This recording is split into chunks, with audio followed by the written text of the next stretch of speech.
우리 한 해 동안 하나님께서 우리에게 베푸신 그 은혜를 생각하면서 우리 앞뒤 좌우로 하나님의 은혜입니다. 인사들 나누시겠습니다. 하나님의 은혜입니다. 아멘. 하나님의 은혜로 우리가 또 매 순간순간 살아가는 줄 믿습니다.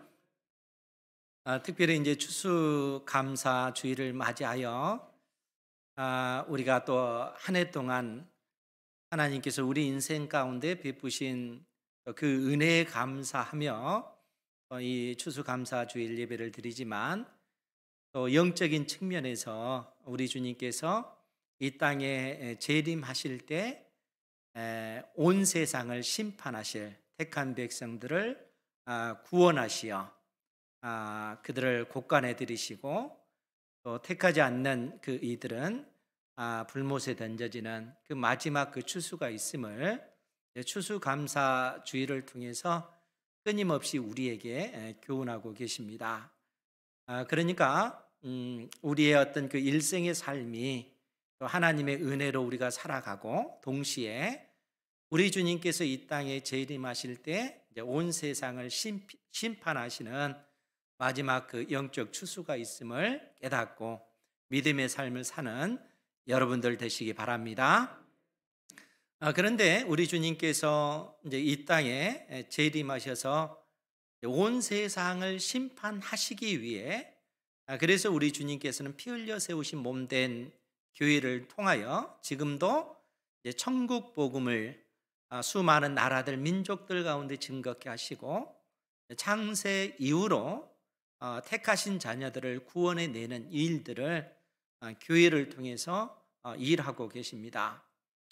그러니까 마지막 때, 즉 예수님의 그 초림부터 재림, 아니 창세 이후로 이제 우리 주님께서 이 땅에 재림하실 이때까지 끊임없이 하나님께서는 교회들을 통하여 생명의 복음이 증거되기를 원하고 계시고, 또 수많은 죽어가는 그 인생들이 그 진리를 알고 진리의 이끌림을 받아서 하나님 앞에 은혜 있는 그러한 삶을 살도록 주님께서 역사하고 계십니다. 그러니까 이 땅의 교회들은 주님께서 주신 그 사명을 감당하기 위하여 천국 복음을 증거하는 이 일들을 감당해야 하는 것이죠. 우리 은행교회 역시 이 복음 증거의 사명을 잘 감당하기를 주님의 이름으로 축복합니다. 그런데 문제는 교회가 이 땅에서 이러한 어떤 복음을 증거할 때 이 세상은 그러한 교회를 그냥 두지 않는다는 거예요. 교회는 끊임없이 이 세상의 세력에 의해서 핍박을 당하고 고난을 당하고 환난을 당한다 하는 것이 우리 주님께서 우리에게 가르쳐 주시는 그 교훈들이라 하는 것이죠. 그런데 이 세상이 어떠한 방식으로 교회를 핍박하는가, 특별히 계시록 12장, 13장, 14장을 통해서 이 세상은 교회를 핍박을 하는데 어떻게 핍박을 하는가, 특별히 하나님께서 세 존재를 부각을 시키셨습니다. 그것이 뭐냐면 그 첫 번째가 용으로 상징되어지는 이 사탄이라는 것입니다. 이 용으로 상징되어지는 이 사단이 바다에서 올라온 짐승과 땅에서 올라온 그 짐승을 이용해서 교회를 핍박하는 그러한 모습을 보여주고 있다는 거예요. 그러니까 이제 용으로 상징되어지는 이 사단은 뭐 우리가 익히 잘 알지만, 그러면 바다에서 나오는 그 짐승은 무엇인가라고 했을 때 이 세상 나라를 상징합니다.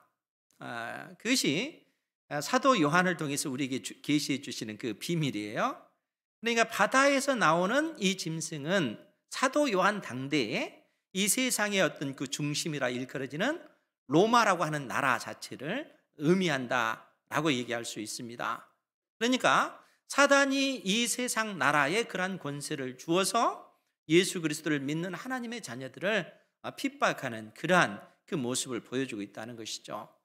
그래서 이 바다에서 나오는 그 짐승이라고 하는 것은 시대마다 이 사단이 이 세상의 강대한 나라를 통해서 그러한 어떤 권세를 주고 하나님을 믿는 자녀들을 핍박하는 그러한 형태로 나타나고 있다는 거예요.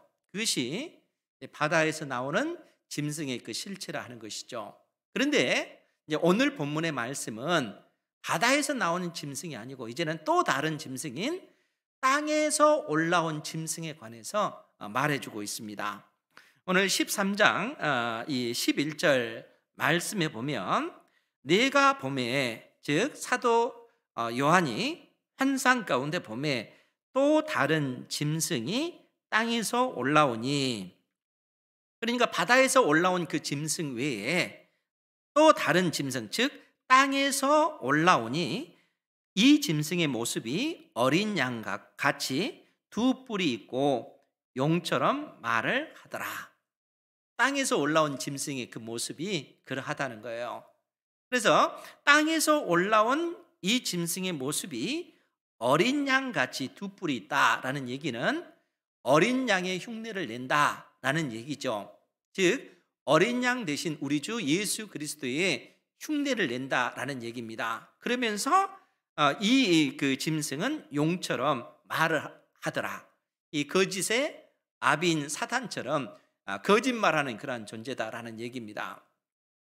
즉 이 땅에서 올라온 이 짐승은 그리스도가 아님에도 불구하고 그리스도인 척, 하나님이 아님에도 불구하고 하나님인 척, 신이 아님에도 불구하고 신인 척 자기 그 모습을 그렇게 가장하고 수많은 사람들을 미혹해서 그들이 하나님을 대적하고 우상을 섬기는 그 길로 이끄는 존재라는 거예요. 그것이 땅에서 올라온 짐승의 그 모습입니다. 계속해서 12절에 뭐라고 언급을 하냐면 우리 12절 같이 한번 볼까요? 시작. 그가 먼저 나온 짐승의 모든 권세를 그 앞에서 행하고 땅과 땅에 사는 자들을 처음 짐승에게 경배하게 하니 곧 죽게 되었던 상처가 나은 자니라. 아멘. 이 땅에서 올라온 이 짐승에 관해서 그가 먼저 나온 짐승, 즉 바다에서 나온 짐승의 모든 권세를 그 앞에서 행하고, 이 표현이 뭐냐면 이 땅에서 올라온 이 짐승이 바다에서 올라온 짐승이 가진 그 권세를 대신 행하였다라는 얘기입니다. 바다에서 올라온 그 짐승이 가진 그 권세와 그 능력을 이 땅에서 올라온 그 짐승이 행하여, 즉 그 권세를 행하여 땅과 땅에 사는 자들을 처음 짐승에게 경배하게 하니 곧 죽게 되었던 상처가 나은 자니라. 이 죽게 되었던 상처가 나은 자니라 해서 이제 학자들 가운데는 이 표현이 로마의 황제 네로를 의미한다, 이제 이렇게 언급하지만 제가 보기에는 네로 자신보다는 로마라고 하는 나라 자체를 비유한 것으로 보여집니다. 왜 그런가 하면 기원 후 68년 네로가 자기의 그 목숨을 스스로 생명을 끊어버려요. 그로 인해서 사실 로마 제국이 굉장한 그런 혼란에 빠집니다. 왜냐하면 스스로 로마의 그 황제가 되겠다라고 주장하는 그러한 이들이 막 등장하기 때문에 그런 것이죠. 갈바라고 하는 사람도 등장하고, 이제 오토라고 하는 사람도 등장하고, 비델리우스라고 하는 그런 사람도 등장합니다. 이 사람들은 이제 군사적으로 이 나름대로 어떤 자기 군대가 있기 때문에 왕이 되기 위해서, 로마의 황제가 되기 위해서 권력 투쟁을 벌이는 것이죠.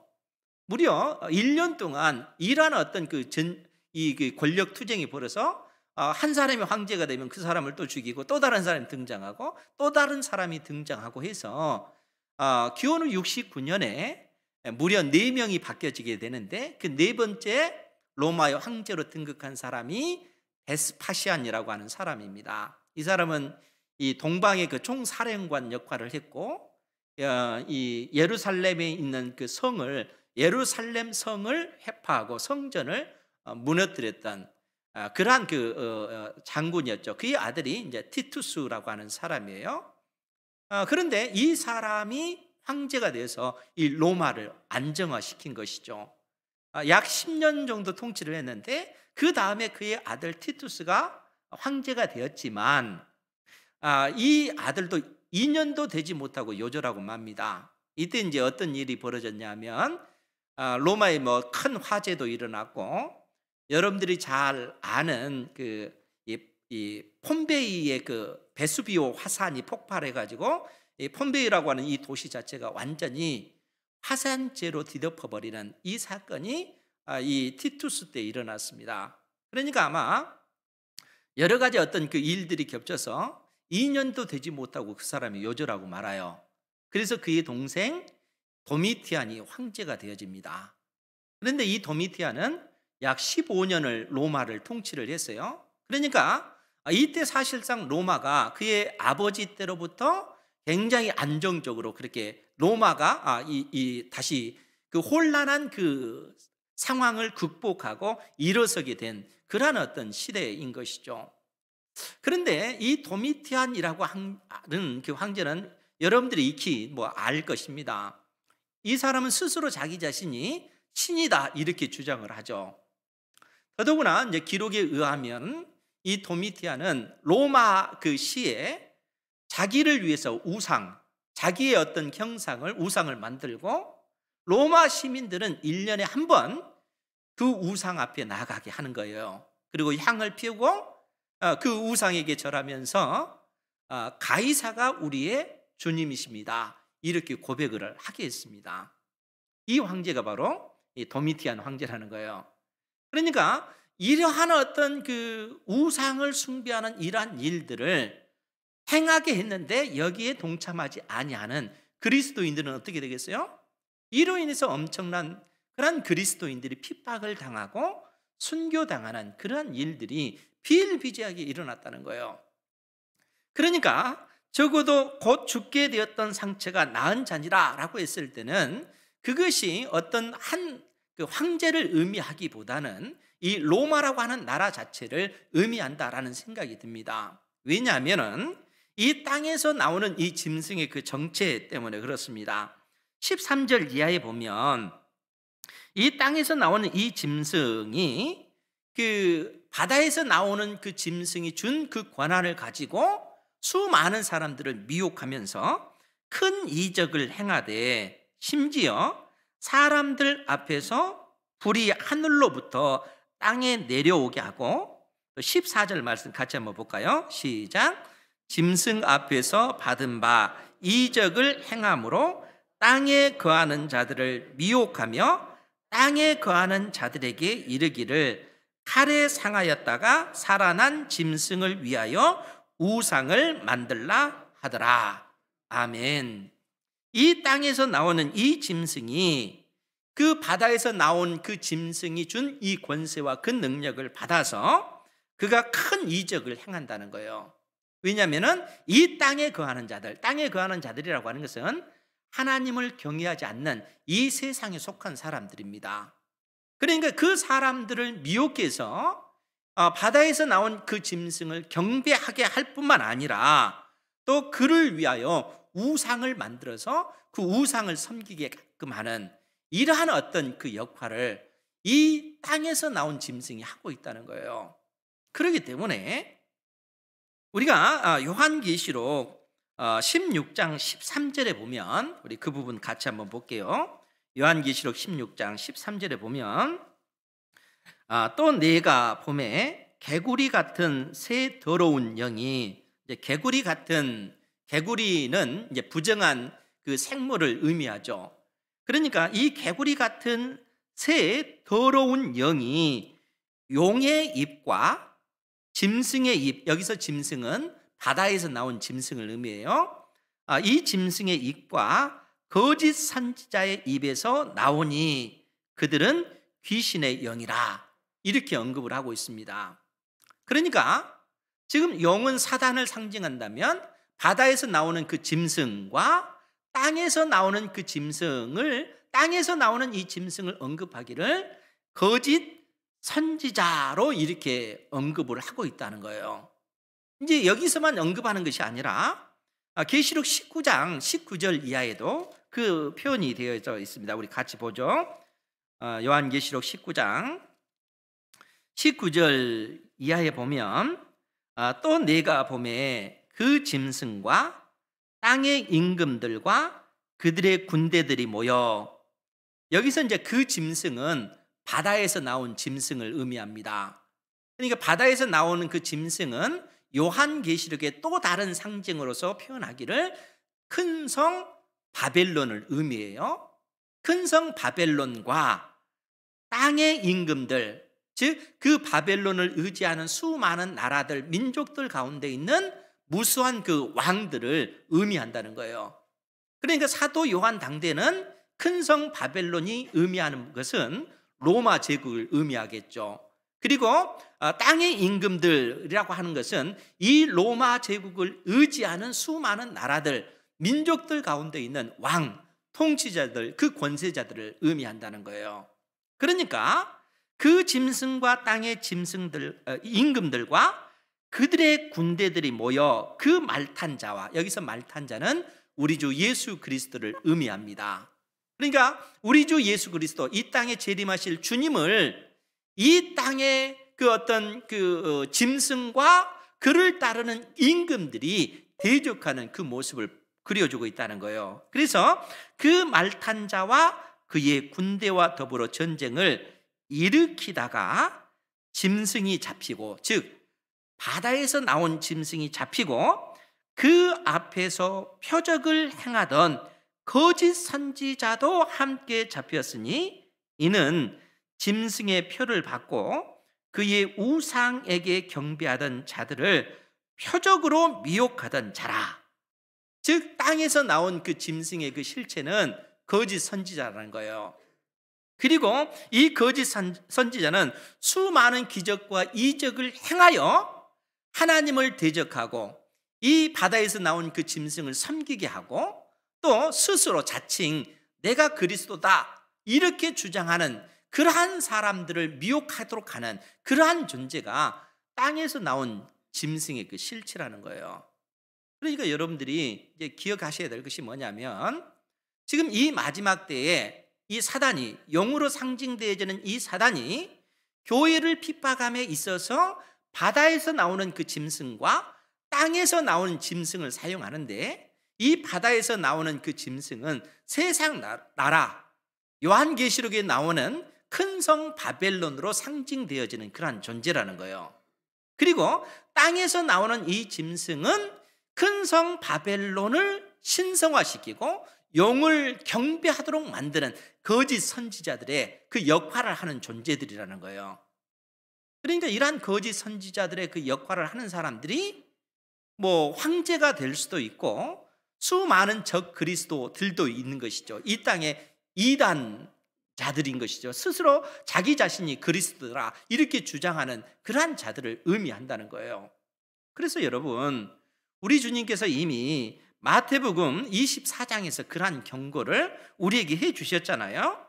그 부분을 제가 다시 한번 읽어드리면, 마태복음 24장 23절 이하에서 말씀하시기를, 그때는 마지막 때를 의미하여 우리 주님께서 이 땅에 재림하시기 전에 이 마지막 시대에 사람이 너희에게 말하되 보라 그리스도가 여기 있다, 혹은 저기 있다 하여도 믿지 말라. 거짓 그리스도들과 거짓 선지자들이 일어나 큰 표적과 기사를 보여 할 수만 있으면 택하신 자들도 미혹하리라. 우리 주님께서 마지막 때에 되어질 일들에 관해서 경고하시기를 거짓 그리스도들이 등장할 거라는 거예요. 즉 그 말은 무슨 얘기겠습니까? 내가 바로 그리스도다, 내가 이 땅에 재림할 재림주다, 이렇게 주장하는 자들이 많이 등장할 거라는 거예요.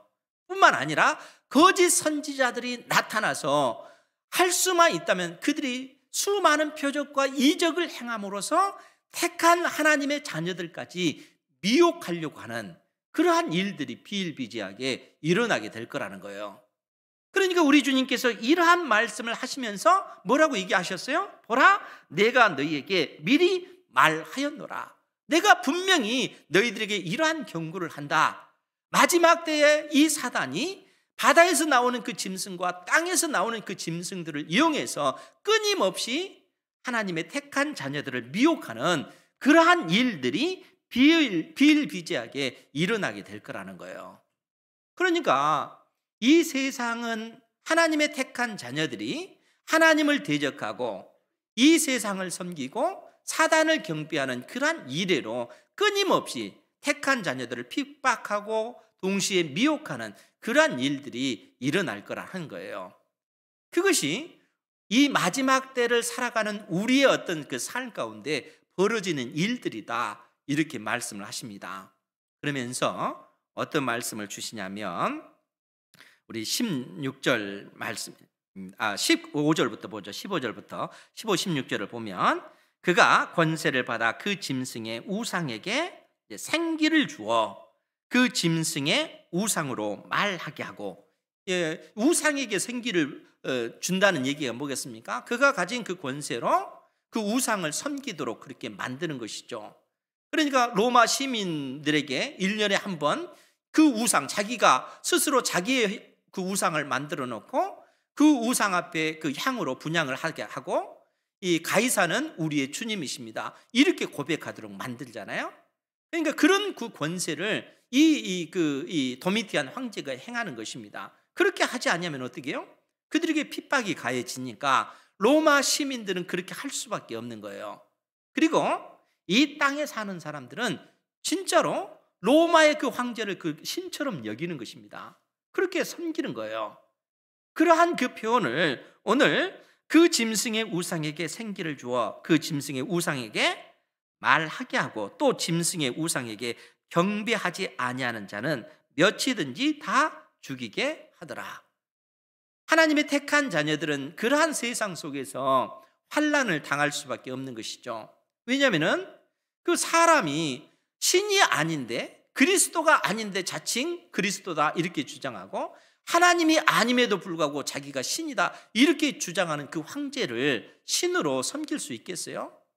하나님의 택한 백성들은 하나님 한 분 외에는 섬길 수가 없는 것이죠. 그러니까 그로 인해서 무수한 그 환난을 당하고 핍박을 당할 수밖에 없는 그러한 그 모습이라는 거예요. 그러니까 본질적으로 이러한 그 일들은 우리 주님께서 이 땅에 재림하시기까지 늘상 있어져 왔던 일이고 있을 수밖에 없는 그러한 일들이라는 거예요. 사도 요한은 이러한 어떤 가르침을 주면서 16절에도 뭐라고 언급을 하냐면, 그가 모든 자 곧 작은 자나 큰 자나 부자나 가난한 자나 자유인이나 종들에게 그 오른손에나 이마에 표를 받게 하고 누구든지 이 표를 가진 자 외에는 매매를 못하게 하니. 여러분, 이 말이 무슨 얘기겠습니까? 그러니까 이 땅에서 나오는 이 짐승이라고 하는 이 존재가 모든 사람, 곧 작은 자나 큰 자나, 그 사람이 지위가 낮은 사람이든 높은 사람이든, 그 사람이 부자든 가난한 사람이든, 그 사람이 자유인이든 노예가 있든 누구든지 그 황제의 그 명에 따라서 우상을 섬기도록 그렇게 있다는 거예요. 그러니까 여기에 복종하지 않으면 어떻게 되겠어요? 죽음을 당하거나 핍박을 당하는 것이죠. 그렇기 때문에 그러한 어떤 그 모습을 그 오른손에나 이마에 표를 받게 하고, 여러분 오른손이나 이마에 표를 받게 했다는 거예요. 그러면서 누구든지 이 표를 가진 자 외에는 매매를 못하게 했다. 그러면 여러분 그 표가 어떤 표겠어요? 물론 그 18절에는 그 표가 이 666이다 이렇게 언급이 되어져 있습니다. 그러면 여러분 세상 사람들의 이마에 666 이렇게 찍혀 있습니까? 하나님을 경배하지 않는 사람들의 그 손에 666이 찍혀 있을까요? 그래서 뭐 이 성경을 이상하게 해석한 사람들이 그러한 어떤 그 표가, 짐승의 그 표가 바코드다, 또 베리칩이다 이렇게 얘기를 하는데, 여러분 그러한 것들은 전혀 여러분들이 귀를 기울여서는 안 됩니다. 그것은 성경을 왜곡한 그러한 사람들의 그 모습이라는 거예요. 이 짐승의 어떤 그 표라고 하는 것이 눈에 보일 수 있는 것이 아닙니다. 왜 그렇습니까? 여러분 요한계시록 7장을 보면, 요한계시록 7장 그 2절 이하의 말씀을 보면, 제가 읽어드릴게요. 요한계시록 7장 2절 이하에 보면 하나님께서 택한 백성, 택한 백성들을 인치시는 그 장면인데, 또 봄에 다른 천사가 살아계신 하나님의 인을 도장을 가지고 해 돋는 데로부터 올라와서 땅과 바다를 해롭게 할 권세를 받은 네 천사를 향하여 큰 소리로 외쳐 이르되, 우리가 우리 하나님의 종들의 이마에 인치기까지 땅이나 바다나 나무들을 해하지 말라 하더라. 내가 인침을 받은 자의 수를 들으니 이스라엘 자손 각 지파 중에서 인침을 받은 자들이 14만 4천이니, 여러분 14만 4천은 창세 이후로 하나님께서 택하기로 작정된 모든 그 하나님의 백성의 총수를 상징하는 그러한 숫자입니다. 그러니까 하나님께서 택한 백성들을 하나님의 백성으로 선택하시기 위해서 천사들을 동원해서 하나님의 그 도장을 택한 백성들의 이마에 꽝 찍었다는 거예요. 그럼 여러분들의 이마에 그 도장이 찍혔습니까? 여러분들이 찍혀 있지 않으면 하나님의 백성이 아닌 것일까요? 그러니까 눈에 보이게 찍히는 것이 아닌 것이죠. 도장을 찍었다라는 그런 의미는 우리가 하나님의 백성입니다, 하나님의 소유입니다 라는 의미입니다. 우리가 하나님의 소유이기 때문에, 하나님의 백성이기 때문에 온전히 하나님만을 섬기고 하나님의 말씀을 의지하여 하나님의 말씀대로 순종하는 삶을 살아가는 것이죠. 우리가 하나님의 자녀이기 때문에 그렇다는 거예요. 하나님께서 우리의 이마에 도장을 꽝 찍었기 때문에 그렇다는 겁니다. 하나님의 백성으로 인침을 받았기 때문에 그런 것이죠.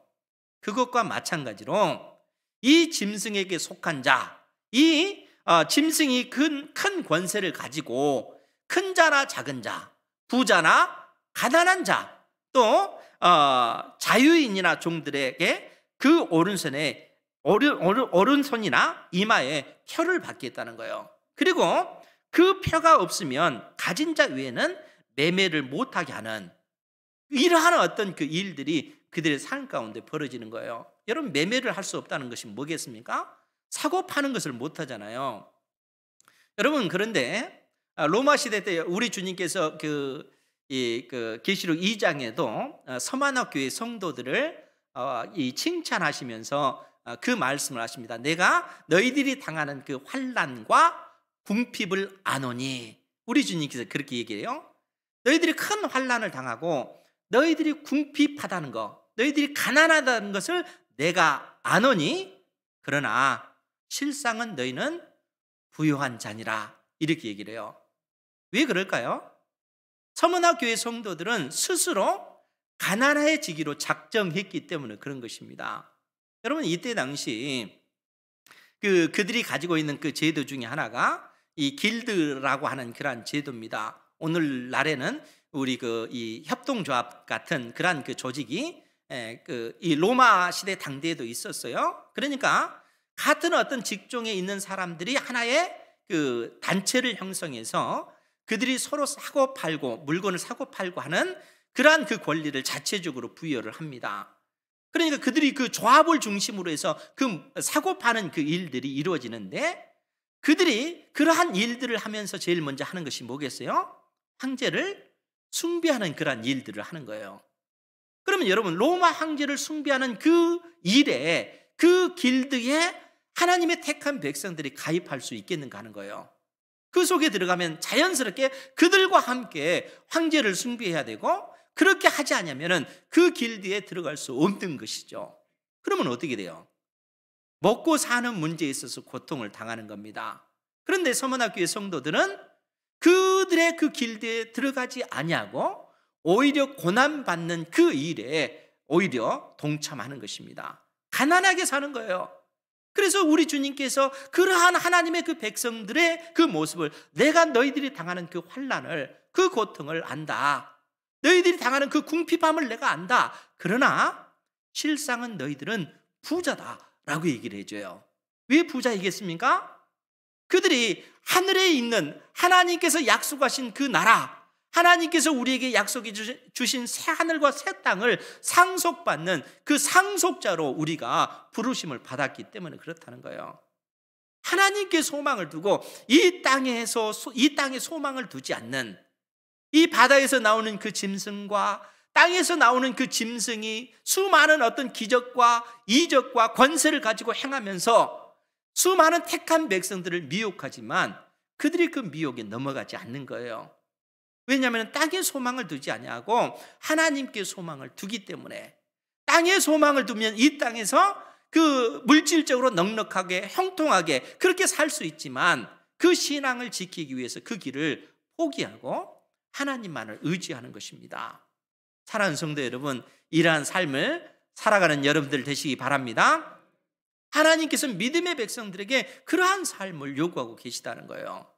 여러분, 히브리서 10장에 보면, 히브리서 10장 그 32절 이하에 보면 그 내용이 있습니다. 제가 여러분들에게 봉독해 드리겠습니다. 히브리서 10장 32절 이하에 보면, 전날에 너희가 빛을 받은 후에 고난의 큰 싸움을 견디어낸 것을 생각하라. 빛을 받은 후에, 빛을 받았다라는 얘기는 너희들이 예수님을 믿고 나서 예수님을 믿는 것 때문에 당한 그 환난과 고난을 생각해 봐라 라는 그런 얘기입니다. 그러면서 어떤 말씀을 하시냐면, 혹은 비방과 환난으로서 사람에게 구경거리가 되고 혹은 이런 형편에 있는 자들과 사귀는 자가 되었으니 너희가 갇힌 자를 동정하고 너희 소유를 빼앗기는 것도 기쁘게 당한 것은 더 낫고 영구한 소유가 있는 줄 알미라. 그러므로 너희는 담대함을 버리지 말라. 그러니까 히브리서 기자는 하나님의 택한 백성들이 이 땅에서 우리의 그 신앙을 지키기 위해서 예수님을 믿고 나서 이 세상에 주는 그 환난과 그 핍박을 그들이 넉넉히 감당했다는 거예요. 심지어 예수님을 믿는 것 때문에 내 소유까지 전부 다 강탈당하는 이러한 환난을 당한 것입니다. 그럼에도 불구하고 어떻습니까? 그러한 상황 속에서도 오히려 그들은 기쁘게 그 환난을 당했다는 거예요. 기쁘게 그 고난을 감내했다는 것입니다. 왜 그렇습니까? 하나님께서 약속하신 그 영원한 나라, 하나님의 그 나라가 우리에게 약속되어져 있기 때문에 그런 것입니다. 그래서 히브리서 기자는 그러므로 너희는 담대함을 버리지 말라 이렇게 말씀하고 계시다는 거예요. 사랑하는 성도 여러분, 이 믿음 가운데 살아가시기 바랍니다. 때에 따라 우리가 신앙 때문에 당하는 그러한 어려움들이 크고 신앙 때문에 예수 그리스도를 믿지 않는 이 친척들, 우리 주변의 사람들에게 조롱당할 수도 있습니다. 그러나 그러한 상황 속에서도 하나님께서는 우리로 하여금 담대하라 그렇게 말씀하고 계십니다. 그리고 내가 네가 당하는 환난, 네가 당하는 그 핍박, 네가 당하는 그 어려움, 경제적인 그 궁핍함 다 안다. 그러나 실상 너는 부요한 자다. 이렇게 주께서 말씀하고 계시다는 겁니다. 이 믿음 가운데 살아가시는 우리 은행교회 성도들 되시기를 바랍니다. 그러면서 우리 주님께서 사도 요한을 통해서 우리에게 주시기를 17절 18절 말씀을 보겠습니다. 계시록 13장 17절 18절 말씀을 보면, 누구든지 이 표를 가진 자 외에는 매매를 못하게 하니 이 표는 곧 짐승의 이름이나 그 이름의 수라. 여러분, 이제 이 세상 사람들, 미혹당하여 그 표를 받은 그 사람들을 받은 그 표에 관해서 이 표는 곧 짐승의 이름이나 그 이름의 숫자다 그 얘기예요. 이름을 나타내는 숫자다 이렇게 얘기하는 거예요. 그러니까 그 표는 그 이름을 나타내는 숫자, 그러니까 이름 자체에 그 숫자가 새겨져 있다는 거예요. 즉 이 말은 이게 이제 이 게마트리아라고 하는 그 해석법이 있는데, 이 히브리어 그 알파벳에서는 그 숫자가 새겨져 있습니다. 그러니까 이제 쉽게 얘기하면 제 이름이 김성수잖아요. 이제 기역, 이, 미음이 이렇게 되어 있는데 기역 여기에 이제 자음과 모음의 숫자를 부여하는 거예요. 기역에 1, 이에 2, 미음에 3 이렇게 숫자를 넣으면은 김이라고 하는 이 숫자가 더해지면은 몇이 나옵니까? 1, 2, 3이니까 6이 나오는 거죠. 6, 김성수 이렇게 하면 육자를 써놓고 성수 하면은 김성수 이렇게구나, 이제 이런 의미라는 거예요. 그러니까 지금 이 표에 관해서 이 표는 그 짐승의 이름이나 그 이름의 숫자라. 그러니까 이름 자체에 그 숫자가 새겨져 있다는 그 얘기예요. 그러면서 숫자를 통해서 그 짐승의 이름을 알 수 있다라는 그런 얘기입니다. 그래서 이제 학자들 가운데 이 네로 황제, 그러니까 이 교회를 핍박했던 그 네로 황제의 어떤 그 이름을 이제 이 히브리 말로 네로 황제를 숫자로 계산했더니 666이 나왔다. 이렇게 이제 666이 나와요. 그래서 여기서 666은 네로 황제다 이렇게 언급을 합니다. 또 많은 목회자들이 이제 이러한 어떤 그 해석법에 동조를 해요. 그러나 제가 생각할 때는 이 666이 네로 황제를 의미하는 것은 아니라고 생각합니다. 왜 그런가 하면 이것은 그 요한계시록 전체의 어떤 그 문맥의 그 흐름에 봤을 때 지금 사도 요한도 18절에서 지혜가 여기 있으니 총명한 자는 그 짐승의 수를 세어보라. 그것은 사람의 수니 그 수는 666이다. 이렇게 언급하고 있습니다. 그 수는 사람의 수다는 얘기예요. 즉 그 말이 무슨 얘기입니까? 스스로 자기 자신이 신이다 이렇게 주장하고 스스로 내가 바로 그리스도다, 이 땅에 재림하실 그 재림주다 이렇게 주장하는 그 자들은 실상은 신이 아니라 사람이다 라는 그런 의미라는 거예요. 그러니까 이 용뿐만 아니라 바다에서 나온 짐승, 땅에서 나오는 그 짐승, 이들의 그 실체는 하나님의 자리에 이룰 수 없는 존재다는 거예요. 그들은 신이 아니라 그들은 사람의 수다는 거예요. 그들은 짐승의 이름이요, 짐승의 수요, 사람의 수다라는 의미입니다. 하나님의 그 위치에 자칭 자기들이 하나님처럼 그렇게 포장하고 있지만 실상 그들은 신이 아니고 하나님이 아니고 그들은 사람의 수다라는 거예요. 여러분, 로마의 그 황제들이 스스로 자칭 신이라 그렇게 주장하지만 그들이 신입니까? 그게 아니죠.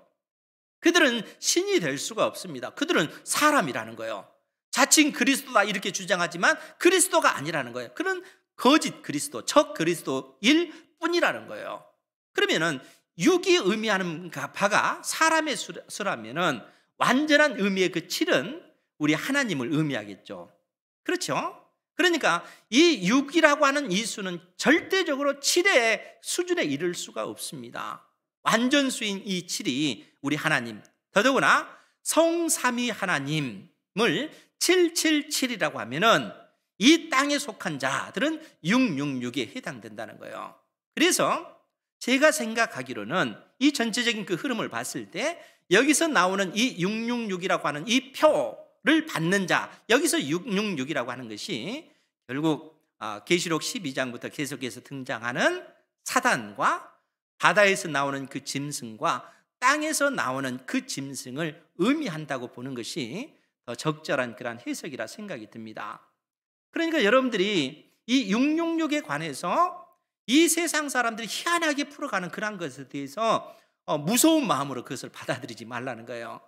베레칩을 받으면 어떻게 될까? 666의 바코드를 손에다 여기 찍히면 어떡할까? 이런 두려움을 가질 필요가 없다는 거예요. 그것을 그 표를 받았다는 것은 이 세상의 어떤 그 신들, 땅에 소망을 두고 이 세상에 속하였다라는 그런 의미입니다. 우리 이마에 하나님께서 인을 찍었다는 것은 우리가 바로 하나님께 속하였다라는 그런 의미와 같이 666표를 받았다라는 것은 그들은 하나님께 속한 자가 아니라 이 세상에 속한 자다라는 그런 의미라는 거예요. 그러니까 계시록 이 13장 11절에서 18절이 보여주는 그 의미가 바로 그런 내용이라는 거예요. 여러분들이 이러한 어떤 그 진리의 말씀을 마음속에 새기셔서 이 땅에서 구별된 백성답게 나는 세상에 속한 자가 아니라 하나님께 속한 자요, 세상과 타협하는 것이 아니라 하나님 편에 서서 하나님께서 주시는 진리의 말씀을 의지하여 순종의 삶을 살리라. 그로 인해서 내가 이 땅에서 당하는 환난이 있든 또 궁핍함이 있다 할지라도 우리 주님의 약속의 말씀, 네가 실상은 부요한 자다라고 하는 이 말씀을 새기면서 믿음의 삶을 살아가는 그러한 은혜가 있기를 주님의 이름으로 축원드립니다. 기도하겠습니다.